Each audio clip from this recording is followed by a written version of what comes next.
चलिए atomic structure लिखो। Atomic structure ना आपने 11th क्लास में पढ़ रखा हुआ है ना, फिर से करते हैं discuss. Atomic structure, atomic structure में जो अपने को जानना है वो the first Thomson's atomic model,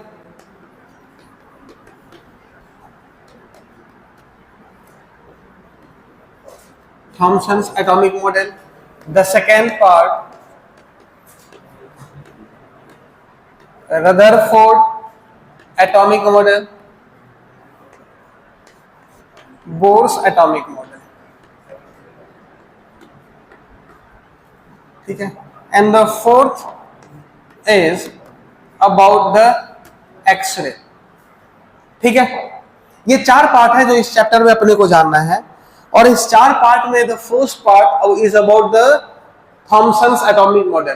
पढ़ा होगा ये आप लोगों ने यार। सबसे पहले हेडिंग डालिए थॉमसन्स एटॉमिक मॉडल।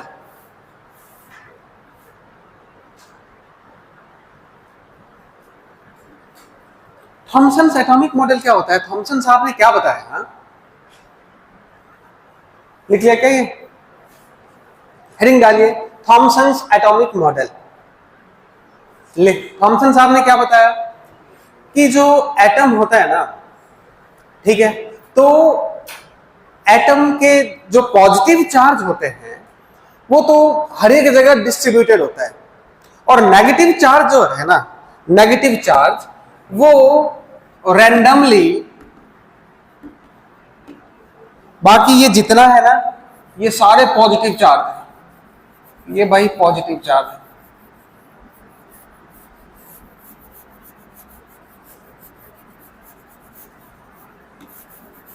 ये सारे क्या है आपके? पॉजिटिव चार्ज है। ठीक है, तो इनका जो मॉडल है थॉमसन का, वो प्लम पडिंग मॉडल भी कहा जाता है। तो उसका शेप जो है ना वो प्लम की तरह है।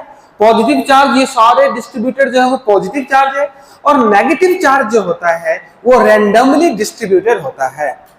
अब इलेक्ट्रोस्टैटिक रिपल्सन और अट्रैक्शन दोनों होगा यहाँ पे, पॉजिटिव और नेगेटिव चार्ज में। ये हम लोग पढ़ेंगे फर्स्ट चैप्टर में, अभी नहीं। आपने पढ़ा होगा 10th क्लास में कि like charge repel to each other and unlike charge attract to each other. हाँ है ना, रपा की बात है। तो इसमें जो पॉजिटिव नेगेटिव के बीच में अट्रैक्शन होएगा, और नेगेटिव नेगेटिव के बीच में रिपल्सन होएगा, और पॉजिटिव पॉजिटिव के बीच में भी रिपल्सन होगा। तो ये अपने आप को इस तरीके से एडजस्ट करता है कि, या रीअरेंज करता है कि जो नेट फोर्स लगता है ना इसका, वो जीरो हो जाता है। तो ये पूरा का पूरा सिस्टम स्टेबल मोड पे रहता है। अगर आपने इसके साथ छेड़खानी कर दिया, इसको डिस्टर्ब कर दिया, ठीक है, तो सिस्टम डिस्टर्ब होता है, तो रेडिएशंस निकलते हैं। अदरवाइज ये नॉर्मल मोड पे रहता है। And this is all about the Thomson's atomic model. Clear है? आगे बात समझ में? चलिए लिख लो। थॉमसन्स एटॉमिक मॉडल में लिखिए, अकॉर्डिंग टू थॉमसन्स, मैं बोल दूं यार आप लिख लोगे। According to Thomson's atomic model,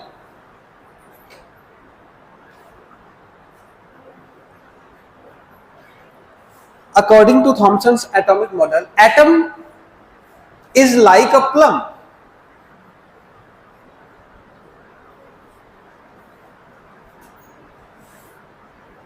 And like a plum, its positive charge is distributed everywhere. Its positive charge is distributed everywhere, and negative charge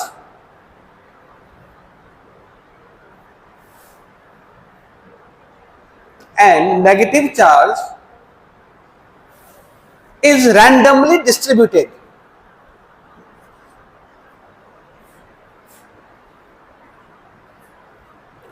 Randomly distributed. लिख लिया। Next point, they arrange themselves in such a way, they arrange they arrange themselves in such a way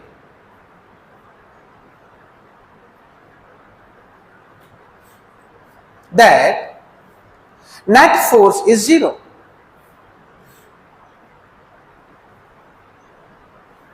bracket में लिख लेना, attractive और repulsive, attractive और repulsive. Net force क्या हो गया आपका, जीरो है, ठीक है। And if they are disturbed, and if they are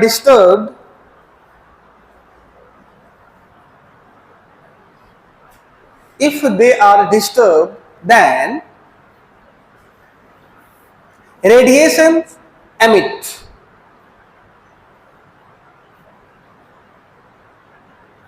है ना। अब ये डायग्राम बना लेना, लिख लो। और ये आपसे नहीं पूछा जाएगा, बोर्ड में भी नहीं पूछा, 9th क्लास की चीजें हैं ये, ठीक है। कर लिया क्या ये,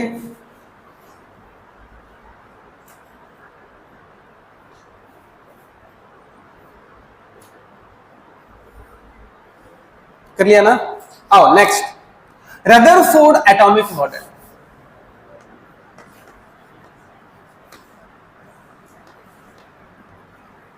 रदरफोर्ड एटॉमिक मॉडल।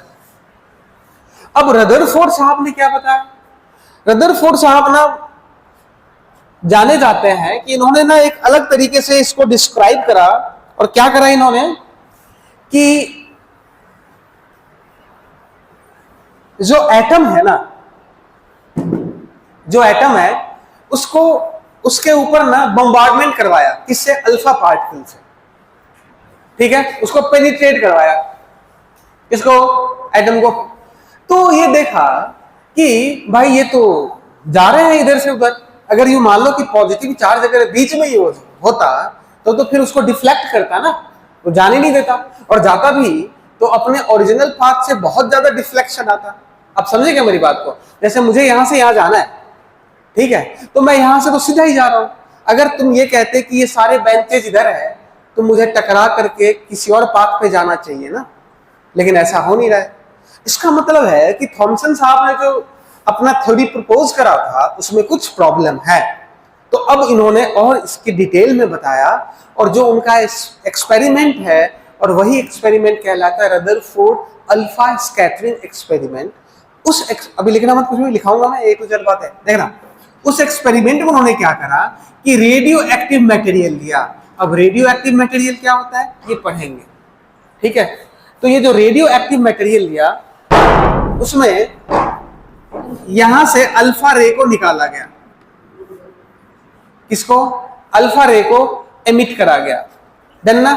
अब अल्फा रे को एमिट करा गया तो उस क्या किया गया कि यहां से ये रे को निकाला गया, ठीक है, गोल्ड फॉइल पे स्ट्राइक करवाया गया। और जब स्ट्राइक करवाया गया तो ये देखा गया कि भाई साहब मैक्सिमम रेज तो अनडिफ्लेक्टेड ही निकल जाती है ना। और कुछ रेज में डिफ्लेक्शन होता है, और कुछ रेज में बहुत ही ज्यादा डिफ्लेक्शन होता है। और जो कुछ डिफ्लेक्शन होता है वो डिफ्लेक्शन लेस देन 90 डिग्री होता है। अब डिफ्लेक्शन मतलब क्या, मुझे जाना यहां है, मैं यहां से चला, मुड़ इधर को गया ना। जैसे देख, मुझे यहां से चलना था, मैं मुड़ इधर गया, तो ओरिजिनल पाथ से जो ये हुआ यही डिफ्लेक्शन है। आगे क्या बात समझ में, ठीक है। तो ये, और यहां पे लगाया गया भाई साहब माइक्रोस्कोप, और एक स्क्रीन लगाया गया था जो ये ऑब्जर्व करा गया।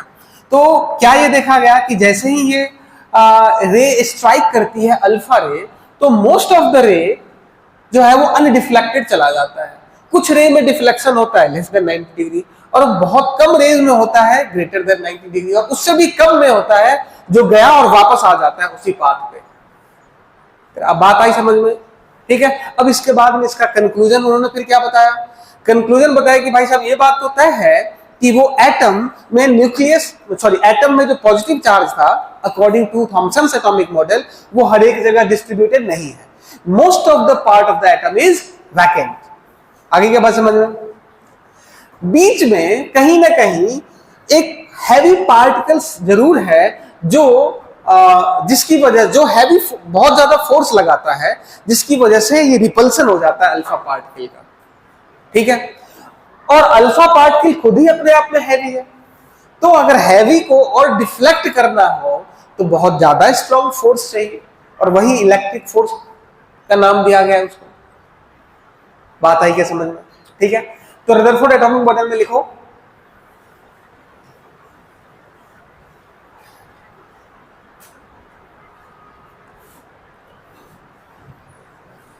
according to Rutherford atomic model, when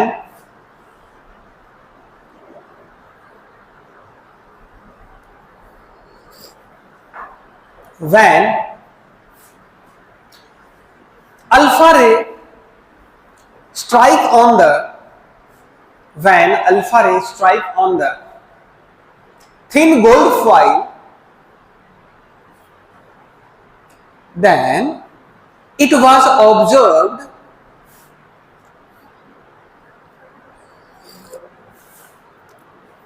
thin gold foil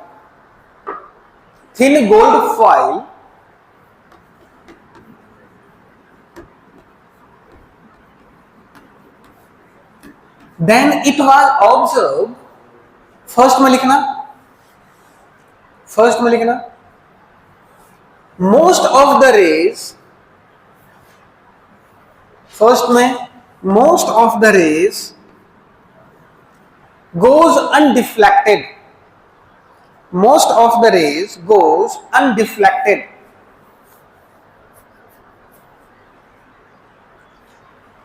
ठीक है। सेकेंड में लिखना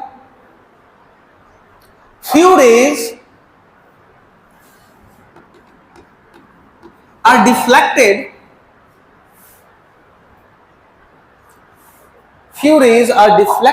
and the angle of deflection is less than 90 degree.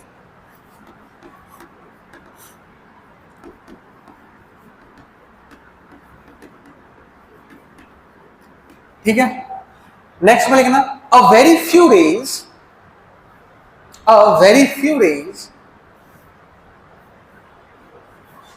are deflected, having angle of deflection greater than 90 degree। ठीक है, ये क्या था? इसका ऑब्जर्वेशन था। डन ना? अब नेक्स्ट में लिखिए कंक्लूजन। अच्छा, ये डायग्राम बनाओ, पहले डायग्राम बनाइए एज इट इज, लिखिए नेक्स्ट में कंक्लूजन। डायग्राम बनाने के बाद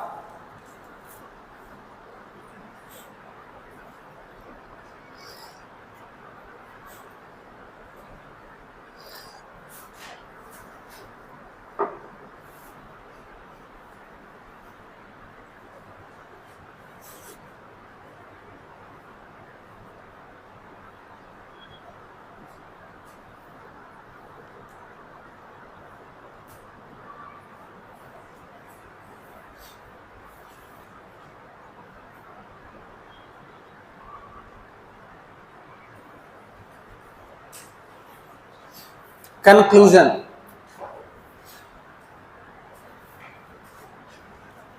क्या था?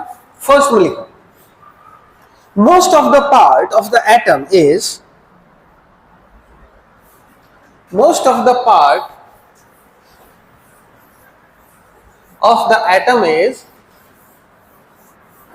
empty. Most of the part of the atom is empty. ठीक है, सेकेंड में लिखना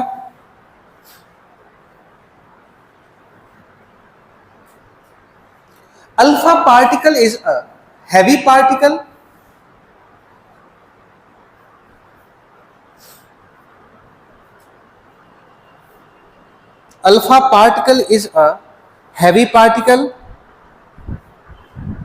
so for the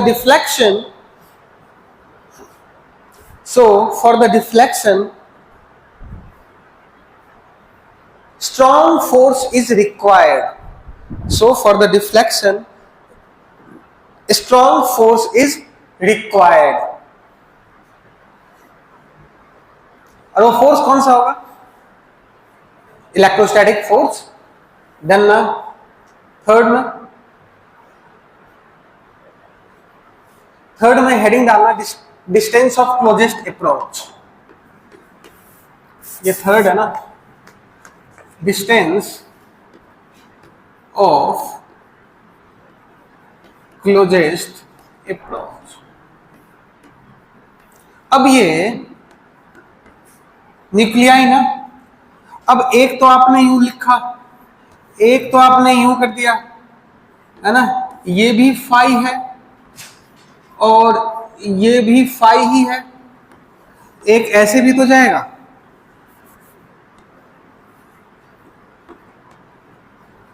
मतलब ये ओरिजिनल पाथ पे ही चला जाता है, ऐसा नहीं है कि इधर जा रहा है, ये गया और ये आ गया, तो ये जो है वही है आर मिनिमम और यही कहलाता है डिस्टेंस ऑफ क्लोजेस्ट अप्रोच। अब सोचो कि ये अल्फा पार्टिकल है, अगर ये मूव कर रही है तो इसकी काइनेटिक एनर्जी है या नहीं? अब काइनेटिक एनर्जी को तुम रोक रहे हो तो एनर्जी का ट्रांसफॉर्मेशन होगा किसी अदर फॉर्म में, कौन रोकेगा इसको, है ना? तो ये काइनेटिक एनर्जी जो है, kinetic energy of the alpha particle, ये इक्वल होता है किसके? पोटेंशियल एनर्जी के। पोटेंशियल एनर्जी क्या होता है ये समझना। अगर ये Q1 है और ये Q2 है मान लो, तो पोटेंशियल एनर्जी होगा K Q1 Q2 by R। ये अपन पढ़ेंगे इसको, ठीक है, पूरा चैप्टर ही है, पढ़ना है अपने को। और ये क्या हो गया? Kinetic energy of alpha particle. तो यहां से आर मिनिमम क्या लिख सकते हो आप? आर मिनिमम हो गया K Q1 Q2 bye kinetic energy. अब देखो अल्फा पार्टिकल के लिए Q1 का वैल्यू कितना है? 2e, और Q2 का वैल्यू कितना हो जाएगा यहां से? Ze। और ये न्यूक्लियाई चार्ज, Z क्या? Atomic number. जितना एटॉमिक नंबर है उतना ही तो नंबर ऑफ इलेक्ट्रॉन होगा। फिर बात आई क्या समझ में? तो Q2 कितना है? Ze। इसका वैल्यू पुट करो तो R मिनिमम कितना आ जाएगा? K 2ZE² by kinetic energy, मतलब हाफ mVA²। नोट कीजिए, ठीक है। तो ये क्या है इसका?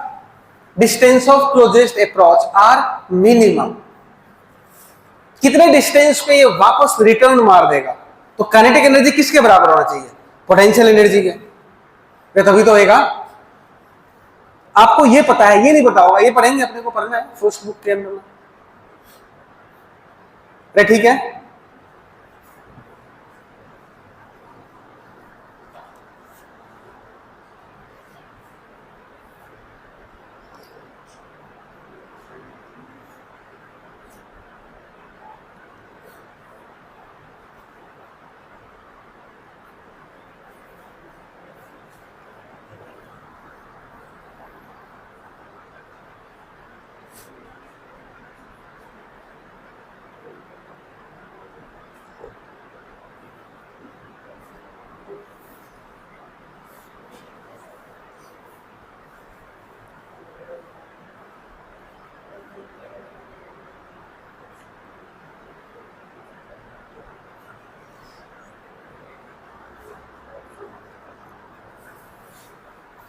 हाँ जी, कर लिया क्या नोट?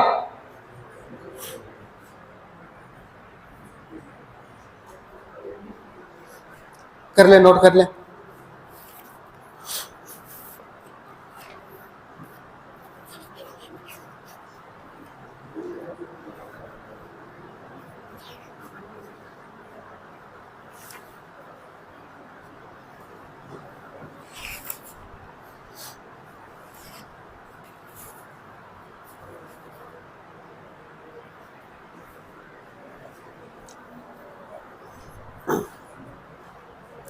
कर लिया क्या?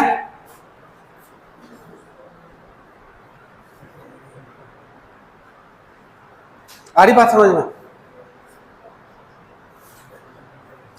ये इस बार के बोर्ड एग्जाम में पूछा हुआ था, 2024 वाले एग्जाम में पूछा हुआ था, डिस्टेंस ऑफ क्लोजेस्ट अप्रोच। ठीक है, हाँ जी। देखो बात ये है कि तुम ये सुनो मेरी बात, मैं ना मारने के लिए दौड़ रहा हूं तेरे पास, ठीक है, तो मैं दौड़ रहा हूं तो मेरे अंदर काइनेटिक एनर्जी है। अब तू कुंफू जानता हो, यू यू यू यू सब करके पूरी एनर्जी को तू यू करे और मैं वही रुक जाऊं, मतलब तूने मेरी एनर्जी के अगेंस्ट कुछ एनर्जी लगाया ना भाई, तभी तो रोका ना आपने। वो कौन सी एनर्जी है यहाँ पे? पोटेंशियल एनर्जी, क्योंकि हम दोनों चार्ज है। फिर बात है क्या समझ में? मेजर कंसेप्ट यही है ये। अब अल्फा की जगह पे कोई और तू ले ले, क्या दिक्कत है? आगे बात समझ में? ठीक है। और ये काइनेटिक एनर्जी तुम्हें पता है, तुम्हें क्या नहीं पता है? पोटेंशियल एनर्जी, क्योंकि अभी वो पढ़ाया नहीं है। तो पोटेंशियल एनर्जी तो अभी याद रख ले, पूरा चैप्टर है, अपन पढ़ेंगे तसल्ली से। तो पोटेंशियल एनर्जी क्या हो जाएगा? के Q1 Q2 बाई आर। ये बस तुम्हें याद रखने के लिए मैं अभी कह रहा हूं, पूरा चैप्टर है, इत्मीनान से पढ़ेंगे अपन। ठीक है, अब यहां से आर मिनिमम निकालना है, तो के Q1 Q2 by kinetic energy of alpha. कोई बड़ी बात थोड़ी है इसमें। अरे यार रखने वाली बात तो नहीं है यार, क्लियर ना? अभी मैं सिर्फ कह रहा हूं कि इस बात को ना तुम याद रखो कि पोटेंशियल एनर्जी ना ये होता है, क्यों, कैसे, कहां से, सब डिस्कस करेंगे हम लोग। कर दो इरेज, इसको याद रखने की ज्यादा जरूरत नहीं है। मेजर पार्ट में ये है, यहां तो चेंज कर देगा पूरा का पूरा डाटा, ये तो रहेगा सेम, जेड ई और ई है ना, ये चेंज करा जा सकता है। डन ना? इसीलिए समझने की कोशिश करना है अपने को।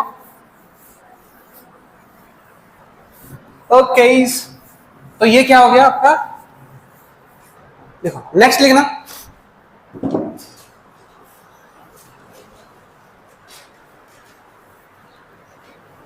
कौन सा पॉइंट था ये? अब तीसरा करेंगे अपन, चौथा करेंगे। देखो फोर्थ लिखो, number of particle deflected, number of particle deflected is inversely proportional to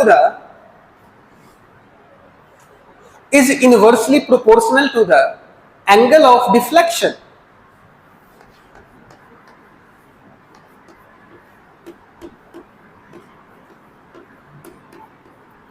Is inversely proportional to the angle of deflection.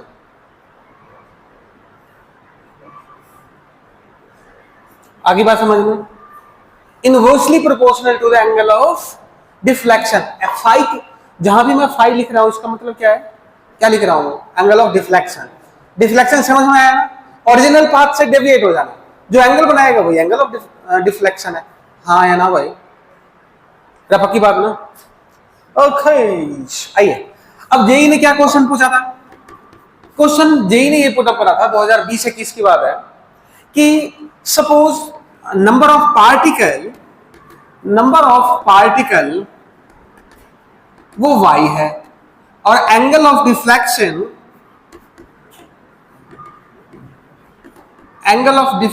जो है ना वो फाई दे दिया या थीटा दे दिया, जो मन में दे दो। तो which one of the following graph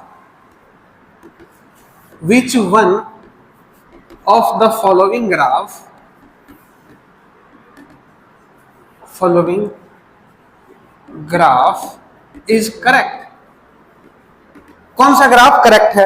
ले, फर्स्ट ऑप्शन दे दिया ये y और ये फाई, फर्स्ट ऑप्शन दे दिया ये, सेकेंड ऑप्शन दे दिया ये y फाई, थर्ड ऑप्शन दे दिया ये, फोर्थ ऑप्शन दे दिया ये। अब बताओ कौन सा ग्राफ सही है? ये क्वेश्चन पूछा हुआ था। नहीं, आगे के बाद समझ में, नोट कर लें, फोर्थ पॉइंट नोट कर ले अच्छे से, and then the right next fifth point. देखो इनवर्सली प्रोपोर्शनल है ना, स्टेटमेंट क्या लिखा है कि number of particles deflected is inversely proportional to the angle of deflection. दो बातें आती हैं बच्चे, देखो अगर y प्रोपोर्शनल टू x है, स्ट्रेट लाइन, ठीक है, y is inversely proportional to x है ये, इनवर्सली प्रोपोर्शनल कहने का मतलब हो गया कि अगर ये x बढ़ रहा है तो y डिक्रीज होएगा। हाँ या ना? आगे के बात समझ में? अरे यार, इनवर्सली मतलब क्या? एक बढ़ रहा है तो दूसरा कम होएगा, और डायरेक्टली मतलब एक बढ़ रहा है तो दूसरा भी बढ़ेगा। तेरे बात आई क्या समझ में? अब तू ये देख कि ये बढ़ेगा तो ये वैल्यू कम होएगा ना।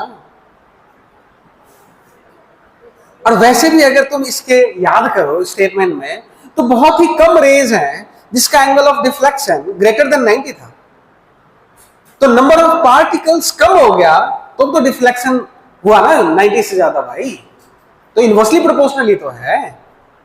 नहीं आई बात समझ में? क्लियर बात है? तो ये अपने को याद रखना, डायरेक्टली और इनवर्सली। डन ना? Right. Fifth point, impact parameter. Fifth point is what? Impact parameter. बेटे एनसीईआरटी सबके पास में होनी चाहिए रेगुलर बेसिस पे, और कोई भी एक बुक हो तो आप परचेज कर लेना यार, मैं रिकमेंड कर दूंगा अगर परचेज करना है तो।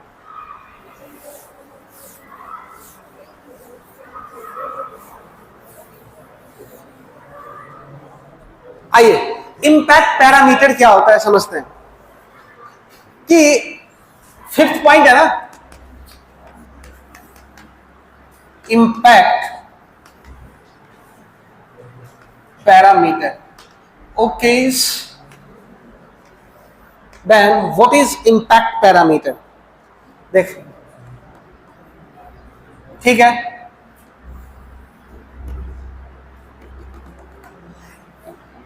ये जो परपेंडिकुलर डिस्टेंस होता है ना from the centre of the nucleus, from the centre of the nuclei से जो इंसिडेंट वेलोसिटी पे जो परपेंडिकुलर डिस्टेंस होता है वही कहलाता है इंपैक्ट पैरामीटर्स। देखो इसमें, it is the perpendicular distance, it is the perpendicular distance from the perpendicular distance from the center of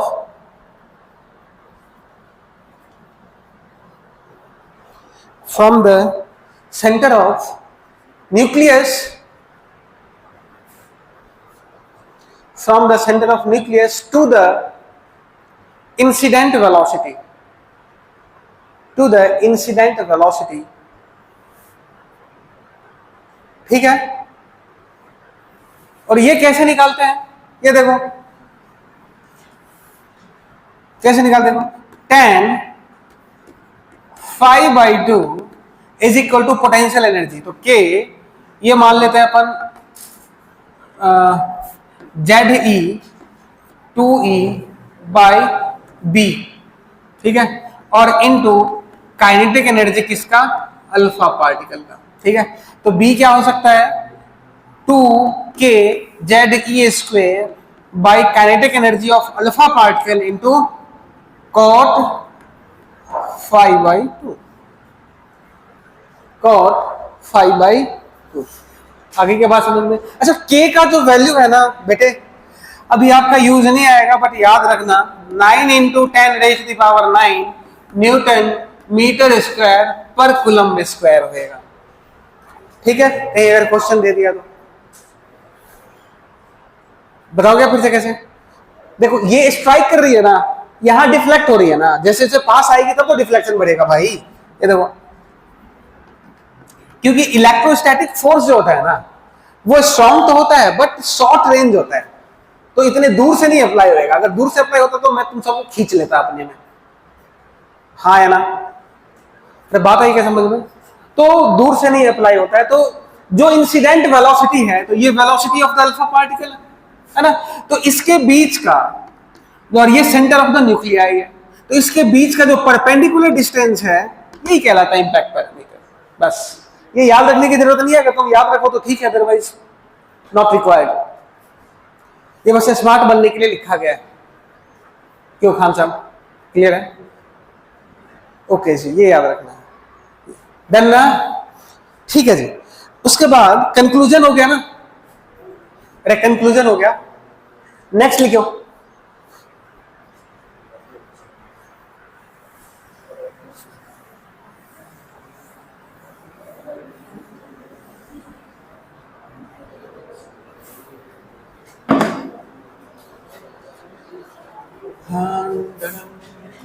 लीजिए, postulates of Rutherford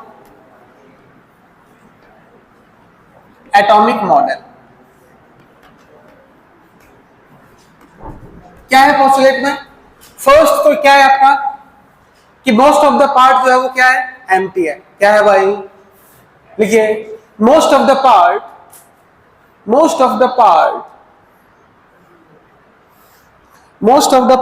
of the atom is empty। most of the part of the atom is empty। लिख लिया क्या? most of the part of the atom is empty। Next लिखा,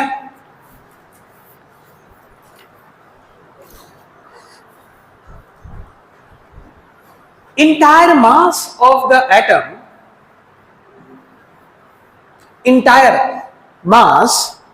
atom, मास और charge, entire mass, sorry mass and charge लिख लेना, mass and charge, entire mass and charge, entire mass and charge of the atom is centered at the center called as nucleus। Third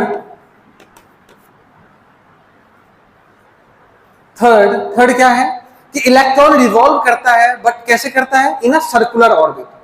ठीक है, the third में लिख लेना, electron is revolving around the nucleus in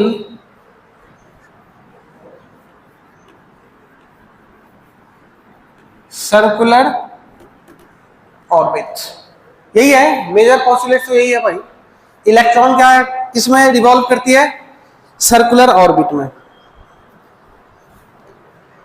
एक और लिख लो, the diameter of the nucleus, diameter of the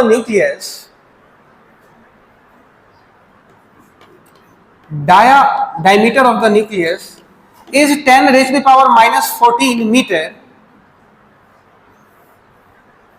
and it is calculated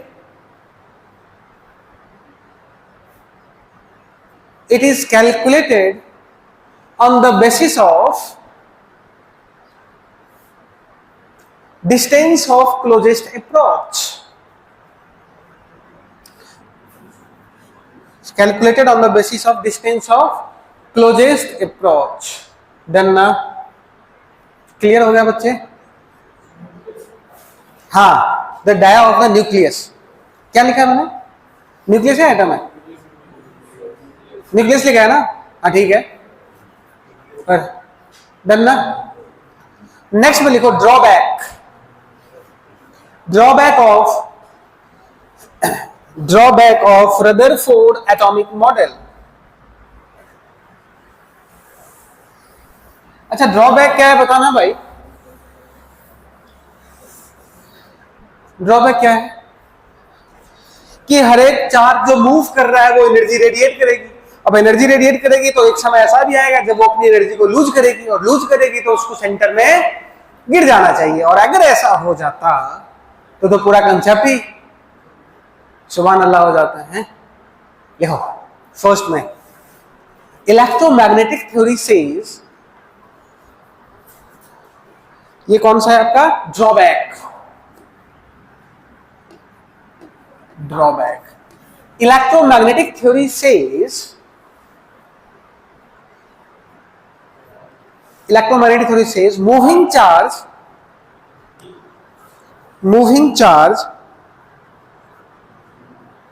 radiate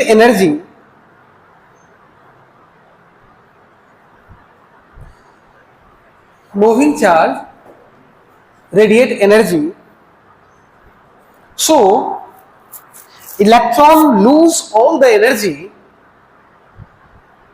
and fall in the nucleus.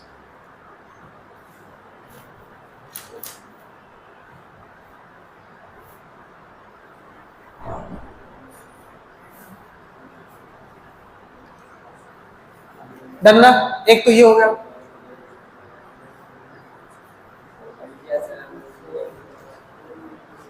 Done ना? सेकेंड में लिखो। सो इट, क्या फिर से बताओ क्या लिखा है? And fall in the nucleus. अरे एनर्जी देखो ऐसा है, ये यहां है ना, अगर यू मान लो कि चक्कर लगा रहा है, सॉरी, ऐसे ऐसे ऐसे ऐसे होते होते गिर जाना चाहिए ना इसको, यहां तक, और गिर जाएगा तो एटम का कंसेप्ट ही खराब हो जाएगा यार। आगे क्या बात समझ में?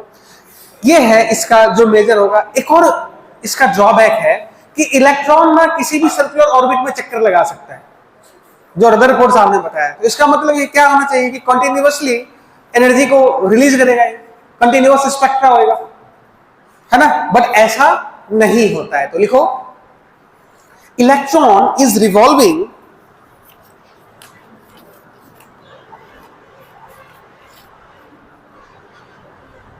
in any orbit. Electron is revolving in any orbit according to the Rutherford model.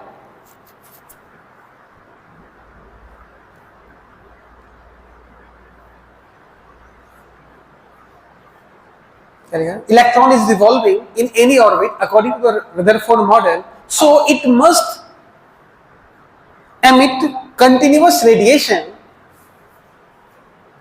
It must emit continuous radiation of all frequencies, continuous radiation of all frequencies,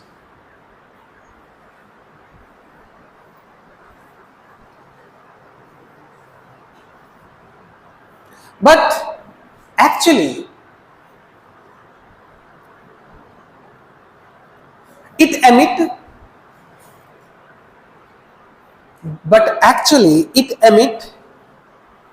spectral line of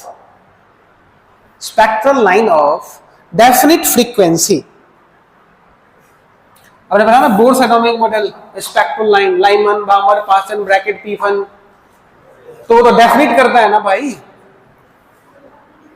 समझना इस बात को थोड़ा सा भी आगे समझ में आ जाएगा आपको जैसे ही बोर्ड्स पढ़ाऊंगा। तो देखो ऐसा है, समझना है, देखो इधर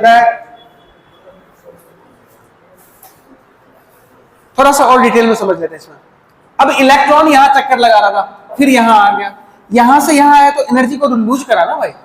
अब एनर्जी को जो लूज करेगा ये अपन आगे बोर्ड में पढ़ेंगे, तो वो एनर्जी जो होगा फोटोन की एनर्जी के बराबर होगा, मतलब एच म्यू, म्यू क्या है? फ्रीक्वेंसी। तो यहां से यहां की फ्रीक्वेंसी कुछ और होनी चाहिए, यहां से यहां की कुछ और, यहां से यहां की कुछ और यहां तक आते आते कुछ और।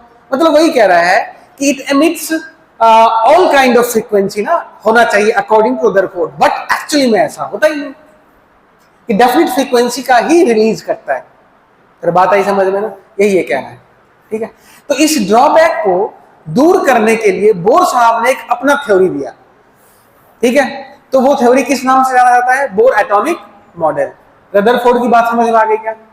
रदरफोर्ड की कहानी में आपको समझना है डिस्टेंस ऑफ क्लोजेस्ट अप्रोच, डरना।